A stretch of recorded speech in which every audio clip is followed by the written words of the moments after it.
On se penche tout de suite sur les bourses européennes. Elles ont grignoté du terrain ce jeudi, profitant notamment du rebond des valeurs des semi-conducteurs après les récentes prises de bénéfices, ce qui a permis à l'Eurostoxx 50 d'aligner une 6e séance consécutive de hausse. Sur Euronext Bruxelles, Melexis a été porté par la hausse du secteur des semi-conducteurs. Hors indice, BankUp a encore accéléré son redressement. Le titre ayant bondi de 52% depuis l'annonce lundi d'une réorganisation pouvant inclure la vente de certaines activités. Du côté des baisses, Aperam a aligné une 3e chute consécutive. CMB Tech a également corrigé alors que la réouverture du détroit d'Ormuz devrait faire pression sur les tarifs de frais pétroliers.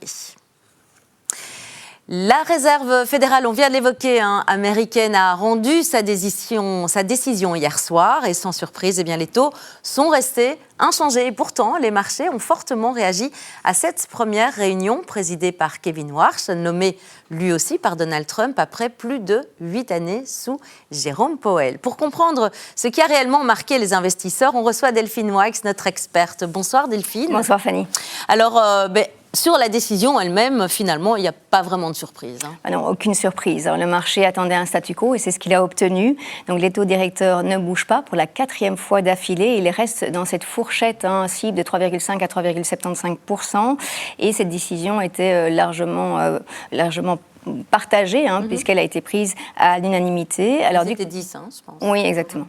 Alors, du côté des projections économiques, là aussi, pas de grands changements. La Fed anticipe un peu moins de croissance pour les trimestres à venir, mais elle se montre surtout moins inquiète pour le marché du travail, puisqu'elle a revu à la baisse le taux de chômage de 4,4 à 4,3%. L'inflation, en revanche, devrait rester un peu plus persistante et elle devrait justement mettre un peu plus de temps à revenir à l'objectif de 2%. Mais au final, on retrouve un scénario qui était déjà très intégré par les marchés. Alors les fameux dot plots, ils ont en revanche bien retenu l'attention. On va peut-être rappeler ce que c'est, Delphine. Alors les dot plots, c'est tout simplement les prévisions individuelles des différents membres de la Fed sur l'évolution des taux directeurs dans le futur. Alors ce n'est pas un engagement de la Banque centrale, mais c'est vrai que c'est une indication assez précieuse sur l'état d'esprit du comité. Et cette fois-ci, le message est clairement plus restrictif, puisqu'on a 9 membres sur 18 qui envisagent au moins une hausse de taux d'ici la fin d'année. Donc oui, c'est vrai que la priorité, c'est clairement la lutte contre l'inflation. Et d'ailleurs, les marchés ont directement intégré cette nouvelle dans leurs anticipations. Ils ont réévalué ces anticipations et ils attendent aujourd'hui une hausse de taux dès octobre, sans exclure septembre. Mais ce qui a surpris le plus, finalement, c'est la conférence de presse. Alors oui, exactement. Au fond, les marchés voulaient simplement comprendre simplement à quoi ressemblerait la Fed sous Kevin Warsh. Et dès sa première conférence, il a vraiment marqué sa différence. Ouais, d'abord sur le style. Alors oui, c'est vrai que c'est une vraie rupture avec Jérôme Powell. D'abord, le communiqué de presse était radicalement plus court. Et c'est vrai qu'il a vraiment refusé de donner de la visibilité à laquelle étaient habitués les marchés ces dernières années. Et à plusieurs reprises, il a répété justement que ces dot plots ou ces projections n'étaient aucunement des promesses et que vraiment les décisions futures vraiment dépendraient de l'évolution des données macroéconomiques. Oui, c'est ça. Donc Delphine, c'est vraiment cette décision de ne pas publier cette dot, son propre dot, sa propre projection de taux. Mais c'est vrai que c'est assez unique, c'est un signal fort qui est envoyé au marché de ne pas publier son propre dot, sa propre projection. Ouais. Et cela signifie probablement plus d'incertitude, en tout cas aussi plus de volatilité pour les investisseurs dans le futur.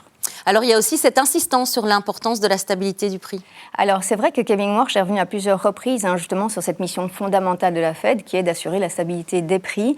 C'est vrai qu'il s'est montré très préoccupé par cette inflation trop élevée, justement bien au-dessus des 2%, et cela depuis 5 ans.